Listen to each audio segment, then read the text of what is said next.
میرا پاکستان، میرا وہ پاکستان جس کو بنانے میں 20 لاکھ جانوں کے نذرانے پیش کیے گئے۔ ماؤں نے اپنی بیٹیوں کو کنویں میں پھینک دیا کہ ان کی عزتیں تار تار نہ ہوں۔ باپ نے بیٹے کو راستے میں چھوڑ دیا کہ کہیں اس کی وجہ سے اور لوگوں کو تکلیفیں نہ سہنی پڑے۔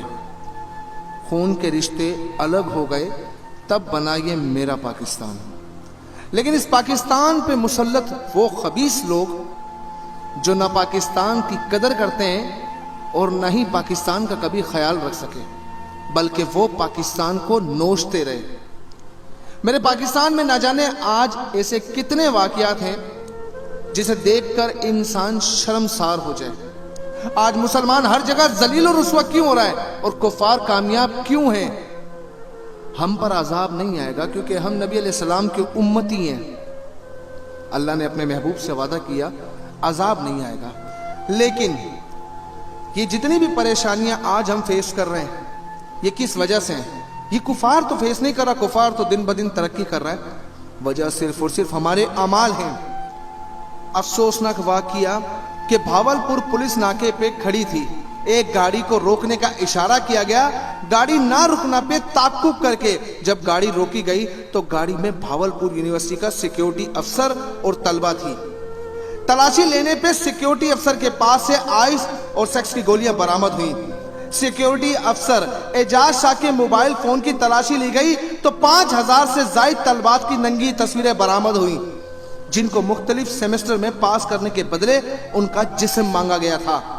قوم کی بیٹیوں کے ساتھ تعلیمی اداروں میں اس طرح کی حرکات نہایت ہی افسوسناک ہیں، لیکن والدین بھی نشہ پی کر سوئے ہوئے ہیں جو اپنی بیٹی پر نظر نہیں رکھتے۔ 5000 لڑکیوں میں کسی کو بھی حیا نہ آئی جو چند نمبروں کے لیے اپنی عزتیں لٹاتی رہیں۔ بھاڑ میں جائیں ایسے نمبر، اس کنجر کے منہ پر 4 تھپڑ مارتی اور دنیا کے سامنے اس بےغیرت کو ننگا کرتی یا چپ چاپ گھر بیٹھ جاتی۔ خدا را اپنی بچوں کو یونیورسٹیوں میں نہ بھیجو، کیونکہ ایسے بھیجنے سے نہ بھیجنا بہتر ہے۔ ان کو دینی تعلیم دو تاکہ ان میں حیا، غیرت اور بہادری پیدا ہو۔ یہاں لڑکے اور لڑکیاں اکٹھے پڑھتے ہوں وہاں یہ کچھ ہوتا ہی ہے۔ یہ ایک یونیورسٹی کا حال ہے، باقی میں بھی یہی کچھ ہوتا ہے۔ مسئلہ یہ ہے کہ ہم اتنے براڈ مائنڈ ہو چکے ہیں کہ کوئی ایجوکیشن تو مسئلہ ہی نہیں ہمارے لیے، اور اگر کوئی بات کر لے تو کہا جاتا کہ جی یہ تو نیرو مائنڈ ہے، اس کی تو سوچ ہی دقیانوس ہے۔ لیکن کوئی یہ نہیں سوچتا کہ آج ہم کس مقام پر کھڑے ہیں۔ ہم گھر سے اپنی بچی کو بھیج تو دیتے ہیں کہ ہم نے یہ سوچنے کی ضرورت محسوس کی کہ اس کے ساتھ کیا کچھ ہو رہا ہے؟ نہیں، کیونکہ ہم مصروف ہیں۔ ہاں لیکن ہماری آنکھیں بہت تیز ہیں۔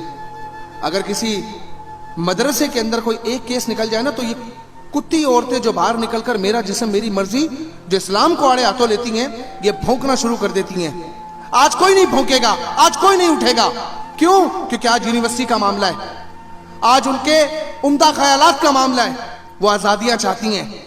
اسلام نے جتنی آزادی عورت کو دی ہے نا، ورنہ تم جیسی کمینیوں کو پیدا ہوتے مار دیا جاتا تھا۔ یہ اسلام ہی ہے جس نے زندگی دی، یہ اسلام ہی ہے جس نے روشنی دی، یہ اسلام ہی ہے جس نے تمہاری عزت اور وقار کا بتایا۔ لیکن یہ سمجھے گا کون؟ ہم اس مکھی کی طرح جو صرف گند پر بیٹھتی ہے، ہمیں صرف وہ گند نظر آتا ہے۔ آج ہر جگہ پر اسلام کو ٹارگٹ کیا جاتا ہے، آج ہر جگہ پر یہ بتایا جاتا ہے کہ اسلام تو آپ کو پابند کر دیتا ہے، اسلام تو آپ کو کنجسٹڈ کر دیتا ہے۔ اسلام یہ جو آپ کی حفاظت کرتا ہے، اسلام یہ جو آپ کو رسوائی سے بچاتا ہے، اسلام یہ جو آپ کو بتاتا ہے کہ آپ کی قدر و وقت کیا ہے۔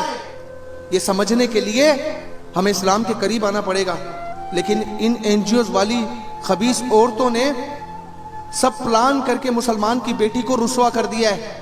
آج مسلمان کی بیٹی کو کوئی ہوش ہی نہیں ہے، آج وہ سمجھنے کو تیار نہیں ہے کہ جب وہ مرے گی تو قبر میں جا کر کیا جواب دے گی، جب حشر کا میدان ہوگا جناب بی بی سیدہ کو کیا جواب دے گی۔ اور میں حکومت وقت سے سوال کرنا چاہتا ہوں، کون سی بے غیرتی کا چولا اوڑا ہے ہم لوگوں نے؟ ایسے گناہگاروں کو روز چھوڑ دیا جاتا ہے تو کبھی کوئی زینب بنتی ہے، نہ پھر وہ 8 سال کی، نہ وہ ہائی وے کا واقعہ، ہم کچھ بھی نہیں دیکھتے۔ جانور بستے ہیں شاید اس ملک میں کیونکہ ریاست خاموش ہے، عدلیہ خاموش ہے۔ عدلیہ کے جو کام ہے وہ نہیں کرتی، جو ریاست کے کام ہے وہ نہیں کرتے۔ اس ملک کا اللہ ہی حافظ ہے، لیکن شرم کا مقام یہ ہے کہ اگر ایک بار اپنی بیٹی کو اس جگہ رکھ کر سوچے نا تو شاید ایسا نہ ہو۔ پاکستان میں نہ تو کوئی چیک اینڈ بیلنس ہے اور نہ ہی کوئی آڈٹ ہے۔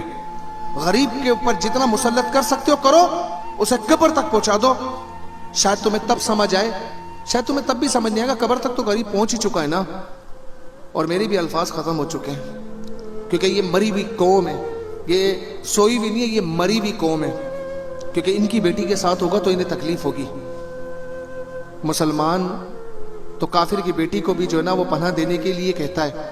آج ہماری ہی مسلمانوں کی بیٹیاں روسوں ہو رہی ہے اور مسلمانوں کو کوئی فرق ہی نہیں پڑتا، صرف سمجھنے کی بات ہے۔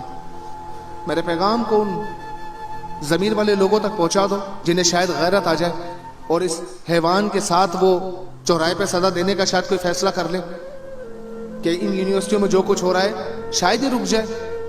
میرا کام ہے اپنے حصے کا کام کرنا۔ میں نمرود کی جلائی آگ میں اس کمزور چڑیا کا کام کر رہا ہوں جس کی چونچ میں صرف 2 بوند پانی آتا ہے۔ آگ بہت تیز ہے، وہ بھڑک چکی ہے، لیکن میں اپنے حصے کا کام کر رہا ہوں کہ کل بروز قیامت اللہ جب مجھ سے پوچھے تو میں یہ کہہ سکوں اللہ جتنی میری طاقت تھی میں نے اتنا کام کیا۔ آپ کے پاس شیئر کی طاقت ہے، اب شیئر کر دو۔ آپ کے پاس جتنی طاقت ہے اب اتنا حصے کا کام کر لیں اپنے۔ السلام علیکم ورحمۃ اللہ وبرکاتہ۔